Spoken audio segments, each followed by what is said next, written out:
ये नहीं हो पाया राजा। हमने बहुत गोल्ड बांटे हैं, चार रख ले, तू भी रख ले, तू भी रख ले करके।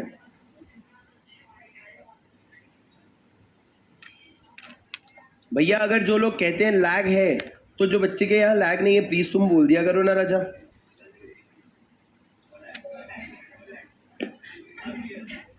All clear. प्रवीण तेरे को कौन से लैंग्वेज में गाली पसंद है? गाली नहीं पसंद, पर देते तो बहुत होंगे लोग, नहीं देते। अच्छा कोई भी प्रवीण को देखेगा करके चले जाना, ठीक है? एक गाली, ठीक है? यानी और विदाउट ऑडियो देना, ठीक है? चलो इधर देखो सर, लिखो पर्पस। सर आपका इसका भी वापस से फेयर नोट्स बनेगा नहीं बनेगा, पर आप स्क्रिबल नोट्स में ऐसा लिखो जिससे आपका पूरा रिवीजन हो जाए। अच्छा है सर, क्या है घर जाके फेयर नोट्स सीखना नहीं पड़ता?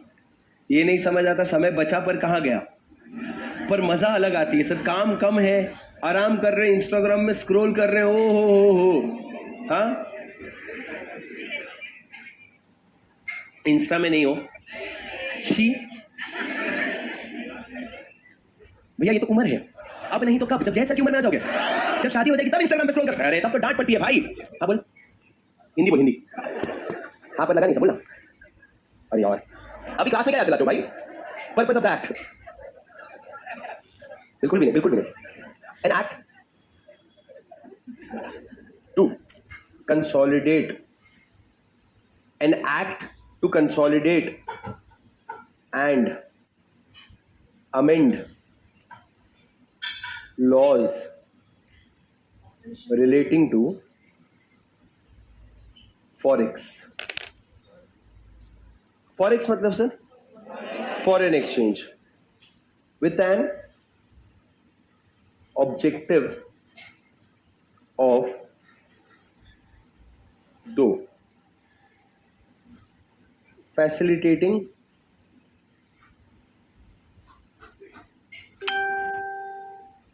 external trade and payments, facilitating external trade and payment, promoting orderly development and maintenance of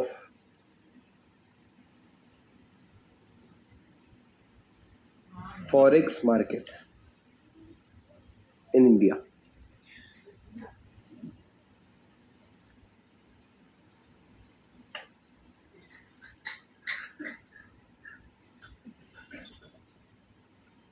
पढ़ो, याद करो sir. Hello sir, hello sir, क्या लिखा है? पर्पस। पर्पस मतलब क्या? इस एक्ट को बनाने का ऑब्जेक्टिव क्या था? तो कहते हैं act to consolidate and amend. एक सेकेंड सर, सर आपने ऐसा कुछ कंपनीज एक्ट का बचपन में जब तुम नए नए तो कहते हैं act to consolidate. Hello sir, क्या लिखा है? पर्पस। पर्पस मतलब क्या? इस एक्ट को बनाने का ऑब्जेक्टिव क्या था? तो कहते हैं act to consolidate and amend. एक सेकेंड सर, सर आपने ऐसा कुछ कंपनीज एक्ट का बचपन में जब तुम नए नए आए थे क्लास में, हाँ तब आपकी जब पहली क्लास थी तब आप लोगों को पढ़ाया गया था प्रीएम्बल। बोले प्रीएम्बल निकनेम होता है कंपनी का। बोले वाह इतना इजी है कंपनीज एक्ट। बोले एक्ट और याद भी नहीं है। देखो क्या है, बोलो बोलो मैडम।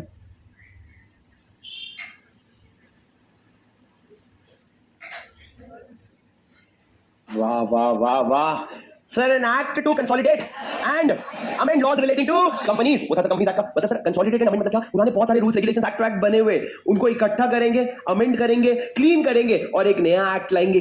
पर क्यों करें, क्या करेंगे सर नया एक्ट लाके? दो चीजें, उधर देखो, facilitate external trade and payments. Sir external trade मतलब क्या? बाहर वाले देश के साथ ट्रेडिंग करना, वो हम अलाउ करेंगे। और दूसरा बाहर वालों को पेमेंट करना, मतलब सर ये रिजर्व में से पैसा निकाल करके बाहर पे करना, ये भी हम क्या करेंगे? अलाउ करेंगे। Facilitate external trade and payment. और दूसरी तरफ promote orderly development. and maintenance of forex market in India. Sir, promote what? Orderly development. Sir, आप ना फॉरेन एक्सचेंज का जो मार्केट है उसके लिए रेगुलेशंस बनाओगे, पर रेगुलेशन से ना सर, सुनो, जब भी आप किसी चीज के लिए रूल्स या रेगुलेशंस बनाते हो, या तो वो डिमोट होता है या वो प्रमोट होता है. डिमोट मतलब उसको तुमने दबा दिया, बोले जैसे कि मर्डर के लिए अगर आपने एक्ट बनाया तो उससे मर्डर बढ़ता है क्या? नहीं, वो कंट्रोल में आता है. पर हम यहाँ पे जो फॉरेक्स के लिए लॉ बनाएंगे उससे हम प्रमोट करेंगे फॉरेक्स मार्केट का डेवलपमेंट. और सर ये डेवलपमेंट ऑर्डरली होना चाहिए. ऑर्डरली मतलब इन एन ऑर्गेनाइज्ड मैनर, ऐसा नहीं कि रैंडमली कुछ भी हो रहा है. ऑर्डरली डेवलपमेंट होना चाहिए, और एक बार डेवलप हो गया तो उसको हम मेंटेन भी करेंगे. ये हमारा ऑब्जेक्टिव है सर. सर ये आपको लिखना पड़ेगा, to facilitate external trade and payment and promote orderly development and maintenance of forex market. Sir, an act to consolidate and amend laws relating to forex with an objective to facilitate external trade and payment and to promote orderly development and maintenance of forex market. राजा, मेरे को एक बात बताओगे, यहाँ पे act लिखा है, क्या आप मेरे को एक्ट और एक्ट का फर्क बता सकते हो? हाँ सर, एक में स्मॉल है, एक में अल्फा का. हाँ, ये वाला क्या है? ये है एक्शन वाला एक्ट, और ये एक्शन वाला एक्ट. सर ये एक लॉ है sir, an act of hitting Praveen. An act of hitting Praveen मतलब प्रवीण को मारना, वो हरकत है. और ये एक्ट मतलब क्या? ये लॉ है सर. सिर्फ एक अल्फाबेट से फर्क हो गया. तो यहां पे जब आप लिखते हो ना एन एक्ट, तो ध्यान रखना आप एसीटी जो लिख रहे हो वो कैपिटल लिख रहे हो. अब मेरी बात सुनो सर, आगे चलो. सर कंसर्न लिखो, कंसर्न्ड अथॉरिटी. सर ये आप आराम से बता दोगे. मेरे को बताओ भैया, फेमा मतलब फॉरेन एक्सचेंज, मतलब पैसों की बात हो रही है सर. इसको कंट्रोल करने के लिए, इस लॉ का कंप्लायंस करने के लिए मेरे को बताओ कौन सी अथॉरिटी रिस्पॉन्सिबल होगी? सर बैंक से रिलेटेड बातें हैं, पैसों से रिलेटेड बातें हैं, कौन रिस्पॉन्सिबल होगा sir? Exactly, enforcement directorate, RBI. ED लिखो सर. ईडी बोले तो एनफोर्समेंट डायरेक्टरेट. सर आपने सुना है केजरीवाल, राज कुंद्रा. राज कुंद्रा कौन? हाँ, क्या वाला? अरे वही राज कुंद्रा, एयरपोर्ट से वो सूटकेस में बैठ के बाहर आता है, देखियो वो वीडियो. उनके सूटकेस में मोटर है, वैसे सूटकेस में बैठते हैं और वो सूटकेस ऐसा चलता है. मतलब आलस की हद पार हो चुकी. कलयुग मेरे को लगता है खत्म हो गया उस दिन. अभी नया अच्छा कुछ युग आएगा. भैया ये एनफोर्समेंट डायरेक्टरेट कौन है? ये ईडी है, जिसके मतलब जहां ये ईडी दुश्मन है सर. किसका पता है? जो मोदी जी के दुश्मन है, उनका दुश्मन कौन? ईडी. सर ईडी ना ब्रॉडली दो एक्ट संभालता है. एक है फेमा और दूसरा है पीएमएलए. पीएमएलए बोले तो सर मनी लॉन्ड्रिंग एक्ट. आपको याद करने की जरूरत नहीं है, पर लिख लो एक बार, money laundering act. Sir money laundering मतलब क्या सर? पैसे को घुमा रहे हो, पैसे को चोरी कर रहे हो. तो भैया मनी लॉन्ड्रिंग हर कोई करता है भाई, हर बड़ा व्यापारी मनी लॉन्ड्रिंग करता है. सर अगर आप मनी लॉन्ड्रिंग कर रहे हो या अगर आप फेमा में कुछ कांड कर रहे हो तो सर आपको क्या हो जाएगा? आप पे ईडी पीछे पड़ जाएगा. Sir ED is the enforcement directorate. ED is the concerned authority who is responsible for compliance with FEMA. मतलब अगर तुम फेमा का कंप्लायंस नहीं करोगे तो तुम्हारी बैंड कौन बजाएगा? ईडी बजाएगा. सर ईडी और भी जगह घुसता है, जैसे कि तुमको याद होगा वो कोविड के सीजन का हाईलाइट क्या था सर?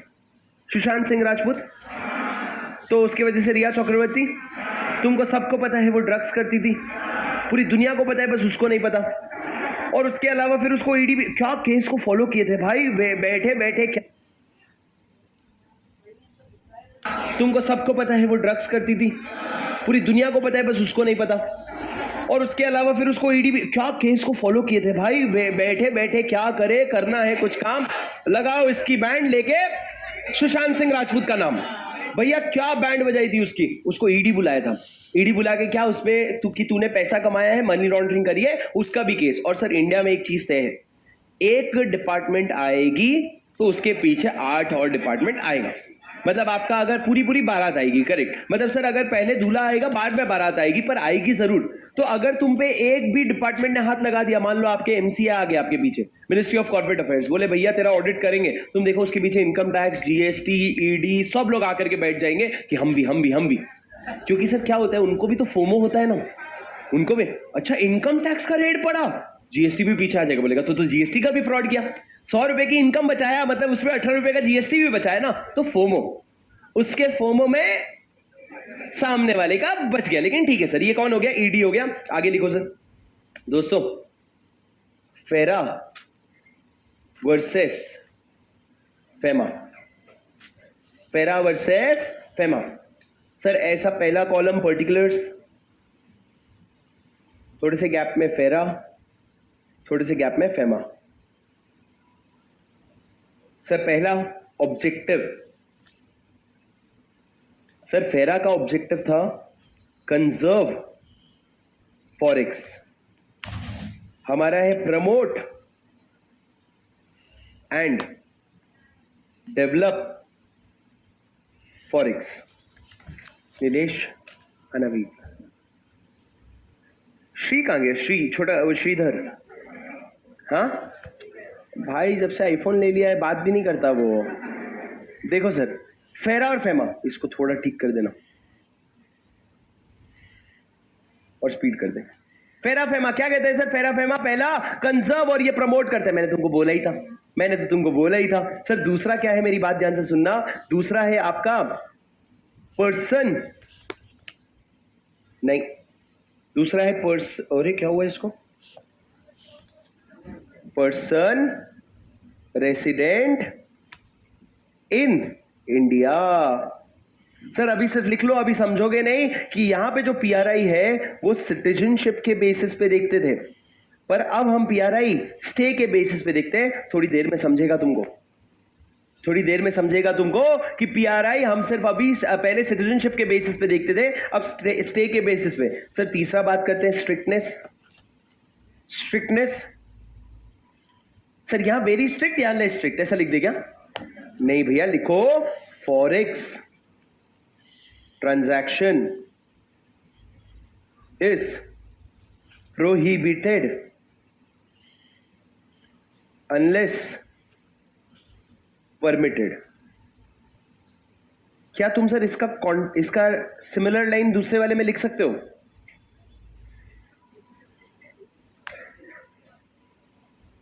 कभी कोनी से मार खाए,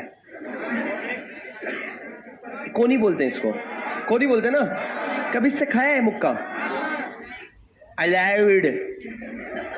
लिखो ढंग से इसको, लिखो भैया, इसको क्या लिखोगे तुम, forex transaction is prohibited unless permitted, उसकी जगह क्या लिखोगे,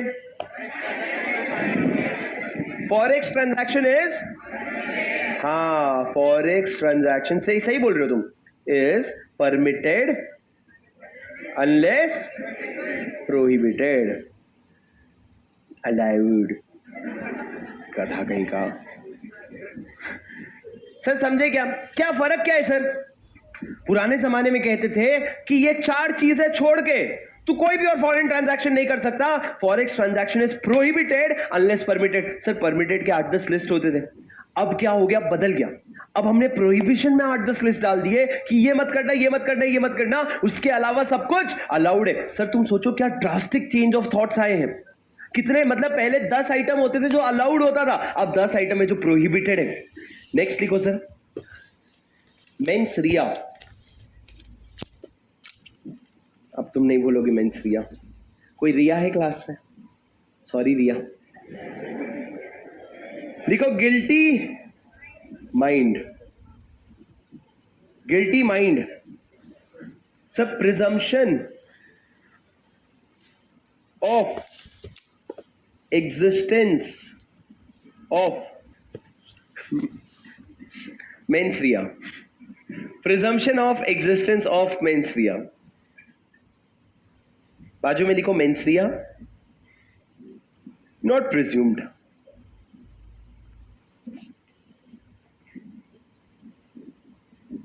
सर आगे एक लाइन लिख रहा हूं, सह लेना, responsibility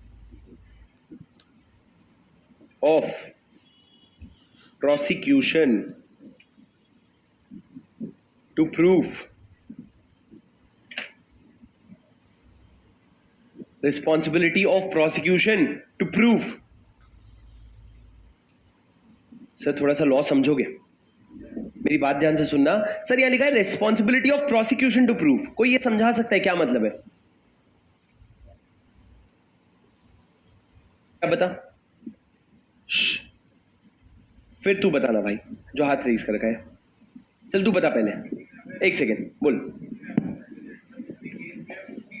हाँ उसको दे दे। किसी ने अगर केस किया है, हाँ perfect same. Sir, he must be given opportunity of being heard. मतलब जिसके ऊपर जो एलिगेशन है उसको अपॉर्चुनिटी ऑफ बीइंग हर्ड का चांस देना चाहिए। ठीक है, पर नहीं है। ठीक है मैं समझाता हूँ, रुक जा, सुन माइक ले ले भाई, सुनो मेरी बात सर। हेलो, प्रोसिक्यूशन मतलब क्या सर? सर किसी ने सूट्स मूवी, सूट सीरीज देखा है? सूट्स, ओ हो, ठीक है सर मेरी बात सुनना। आपको एक चीज समझना पड़ेगा, एक होता है प्रोसिक्यूटर। प्रोसिक्यूटर मतलब क्या समझना, मान लो यहाँ पे प्रवीण लेटा हुआ है और यहाँ पे मेरे हाथ में चाकू है और प्रवीण के गले से खून आ रहा है, मतलब प्रवीण जा चुका है और मेरे हाथ में चाकू है, उतने में मेरे को पुलिस ने देख लिया। अब पुलिस मेरे पे केस करेगा, वो कोई भी ना ऐसा हवे में नहीं बोलेगा कि चाकू इसी में के हाथ में था तो मर्डर किया इसी ने होगा। ऐसा हो भी सकता है ना कि इशू ने मर्डर कर दिया और उसके बाद जबरदस्ती चाकू मेरे हाथ में पकड़ा दिया, असली मर्डरर वो भी हो सकता है। तो ऐसा नहीं कि मतलब इंडिया का लॉ लिबरल के नाम पे इतना लिबरल हो गया कि हमने सब देखा मर्डर करते हुए, नहीं फिर भी प्रूव कर, तू प्रूव कर कि तूने देखा। ऐसा हम मेंस रिया नहीं मानेंगे, मतलब तेरे को गिल्टी नहीं मानेंगे अनलेस प्रूवन। प्रूव करने की जिम्मेदारी किसकी? जो मेरे पे एलिगेशन लगा रहा है कि मैंने मर्डर किया। अब पुलिस वाला मेरे को लेके जाएगा कोर्ट में, कोर्ट में पुलिस वाले की तरफ से कौन लड़ेगा सर? स्टेट लड़ेगा, बोलते हैं ना स्टेट लड़ेगा, मतलब जहां का पुलिस है, मान लो महाराष्ट्र का पुलिस है तो महाराष्ट्र का स्टेट वर्सेस शुभम सिंघल का केस बनेगा। उसमें उनको प्रूव करना पड़ेगा कि उन्होंने मर्डर किया, मतलब मैंने मर्डर किया। मैं ये भी बोल सकता हूं कि प्रवीण ने अपने आप को खुद ऐसे मारा और जब तक खत्म होता सर आपको मेरी कसम करके उसने पकड़ा दिया। मैंने बोला अब तेरी कसम का क्या वैल्यू है, पर चल ठीक है। तो ये तो मेरा ये आर्ग्यूमेंट है और उनका क्या है, तूने ही मर्डर किया। तो जब तक वो ये प्रूव नहीं कर देते कि मैंने मर्डर किया तब तक मैं गिल्टी ही नहीं हूं। जैसे तुमको पता है गाड़ी ड्राइवर नहीं चला रहा था, प्रूव हुआ क्या? जिनको नहीं समझाना, इतना सा पानी लेना और उसमें 200 बार डुबकी मार के खत्म कर लेना। अरे ड्राइवर गाड़ी चला रहा था, अरे वो फुटपाथ पे सो रहे थे ना, चक्के में खून था, स्टीयरिंग पे हाथ में था फिंगरप्रिंट्स, पर फिर भी गाड़ी कौन चला रहा था? ड्राइवर। क्यों? मेंसरिया नहीं है, मतलब हम गिल्टी नहीं मानेंगे जब तक प्रूव नहीं हो जाता, और प्रूव नहीं हो पाया। क्यों सर? पैसे बहुत बड़ी चीज है मालिक। क्या बोल रहे हैं शुभम? सर समझे क्या? मेंसरिया क्या है? उधर मेंसरिया का प्रिजम्पशन था, मतलब मेंसरिया के प्रिजम्पशन में मेरे को देख के मेरे को बोल देते तू मर्डरर है, तू प्रूव कर कि तू मर्डरर नहीं है। पर सर मेंसरिया जब हट गया ना तो इसका मतलब प्रोसिक्यूशन को प्रूव करना पड़ेगा मैं मर्डरर हूं। डिफॉल्ट अजम्पशन ये लिया जाएगा कि मर्डर मैंने नहीं किया है। सर ये हो गया मेंसरिया। पढ़ो नेक्स्ट पॉइंट। सलमान भाई सही बोल रहे, इतना सीक्रेटली तूने बोला ना, पता ही नहीं चला।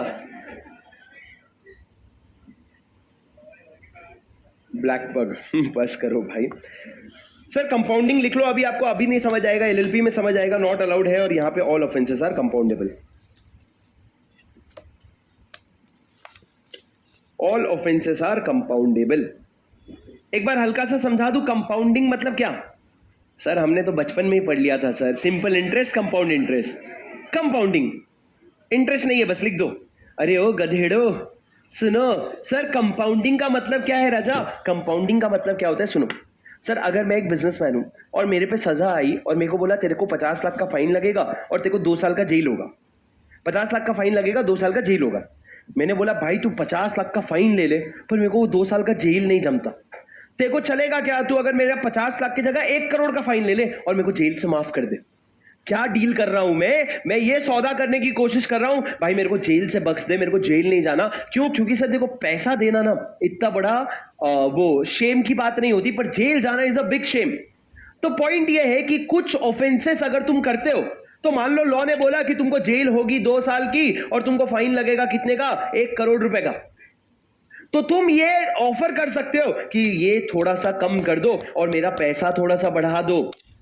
ये अगर तुम ऑफर कर रहे हो, और अगर तुम फेरा में ये करते, फेरा मतलब पुराने वाले एक्ट में, तो वो नहीं हो पाता, तुम्हारी बात कोई नहीं सुनता। पर फेमा में तुम्हारी बात सुन लेंगे। अरे लॉजिकल सी बात है ना, सुनना भाई, मैंने इंपोर्ट का फ्रॉड किया, मैंने इंपोर्ट का कोई तो भी फ्रॉड किया, मैंने कस्टम ड्यूटी नहीं भरा, कुछ भी फ्रॉड किया मैंने, फाइनेंशियल फ्रॉड है ना, किसी का मर्डर किया क्या, नहीं ना, पैसों का फ्रॉड किया, तू मैंने जितना कमाया उसका दुगना ले ले, मेरे को जीवन भर याद रहेगा, तू मेरे को जेल में क्यों डाल रहा है। तो हमने बोला फेमा में ना कंपाउंडिंग का ऑप्शन होना चाहिए। मर्डर में पता चला, मर्डर में 7 साल की जेल बोल रहे हैं, मैंने वाला ले 10 करोड़ रुपए रख ले, मर्डर वर्डर में नहीं चलता भैया। पर ये तो फाइनेंशियल फ्रॉड है ना, लॉ कहता है यहाँ पे कंपाउंडिंग का ऑप्शन दे दो, तुम अपना जेल जाने की जगह पैसा दे सकते हो। सर कंपाउंडिंग के 2 मतलब होते हैं, आपने अभी एक मतलब सीखा है, दूसरा मतलब हम लोग आगे चल के सीखेंगे, पर अभी आपने सिर्फ एक मतलब सीखा है। अरे समझे क्या सर, ये 5 पॉइंट्स ऑफ डिफरेंस याद करो राजा, 3 मार्क्स का क्वेश्चन आएगा, फेरा versus FEMA, 3 marks worth of question. मैं आपको एक चीज बता दूं, फेमा में अगले 3 अटेम्प्ट 4 अटेम्प्ट तक सिर्फ और सिर्फ आसान क्वेश्चन आने वाले हैं।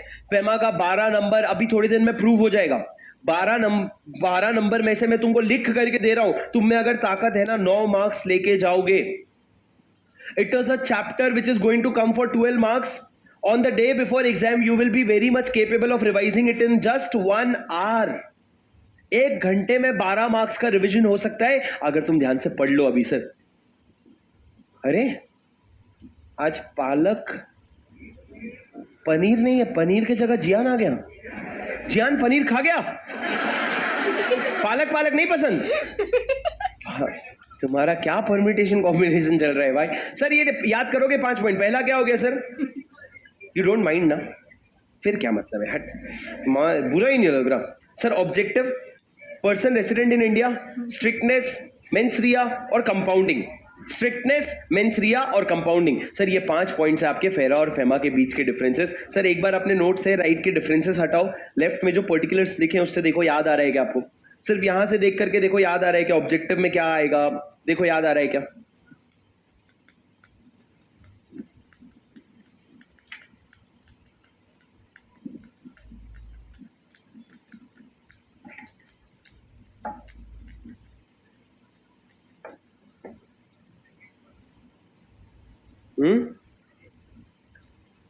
सेकेंड पॉइंट,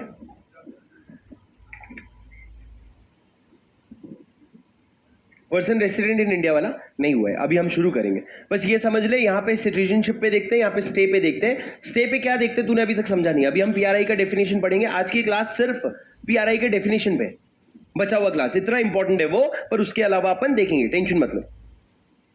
सर ये लिख लिया तुम लोगों ने, आ जाओ भैया अब शुरू करेंगे असल में चैप्टर।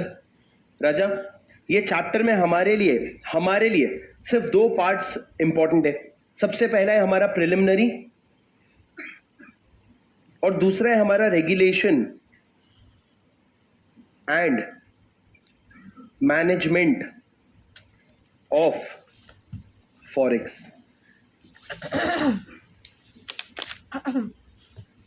बस हमारे लिए ये 2 पार्ट रेलेवेंट है सर, इसके आगे का पूरा पूरा हमारे लिए रेलेवेंट नहीं है। हमारे लिए सर सिर्फ 2 पार्ट रेलेवेंट है, प्रिलिमिनरी जिसमें आता है सेक्शन 1 और 2 और रेगुलेशन ऑफ फॉरेक्स जिसमें आता है सेक्शन 3 to 9, जो हम पूरा 3 to 9 पढ़ते भी नहीं है, हम सेक्शन 3 to 6 तक बस पढ़ेंगे, उसके आगे का हमको जरूरत नहीं पड़ेगा।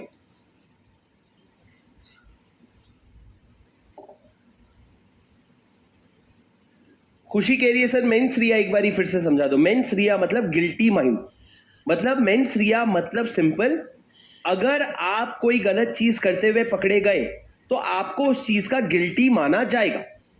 मतलब अगर मर्डर करते हुए, जैसे मैंने एग्जांपल दिया, अगर मेरे हाथ में चाकू है तो मान लिया जाएगा मैंने मर्डर किया है, आपको अपॉर्चुनिटी ऑफ बीइंग हर्ट नहीं दिया जाएगा।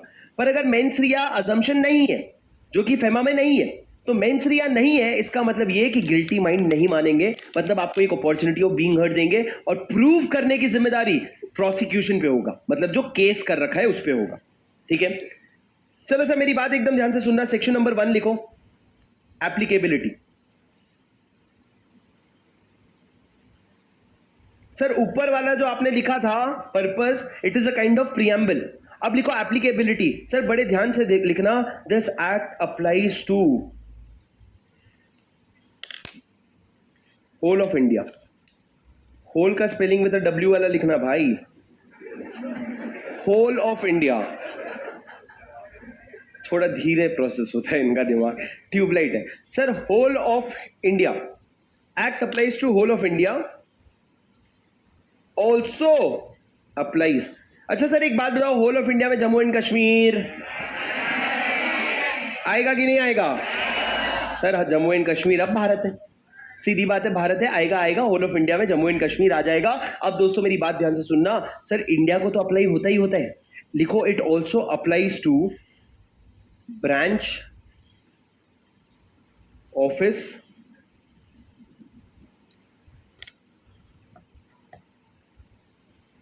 एजेंसी, ब्रांच ऑफिस और agency outside India, outside India which is owned and controlled by PRI। अभी सिर्फ लिख लो क्या कहा मैंने, it applies to branch office और agency outside India which is owned and controlled by PRI। ऊपर मैंने क्या लिखा, act applies to whole of India, मतलब सर भारत में जितने लोग हैं उनको तो अप्लाई करेगा ही करेगा। सर मैं आपको बताऊं, जितना मैं समझा रहा हूं उससे ना एक कदम आगे चलो, समझने की कोशिश करो, जिससे ये मैं नहीं समझा रहा हूं, पर एक बार कोशिश करो तो तुमको ज्यादा समझ में आएगा। क्या लिखा है, अप्लाइज टू ब्रांच ऑफिस और agency outside India of owned and controlled by PRI। Sir PRI का फुल फॉर्म चाहिए तो लिख लो, person resident in India, person resident in India. Sir उनको एप्लीकेबल हो जाता है, जो इंडियन रेसिडेंट है उनको ये प्रोविजन एप्लीकेबल हो जाता है। अब राजा सेक्शन नंबर 2 लिखो, section number 2 definitions. Sir section number 2 definition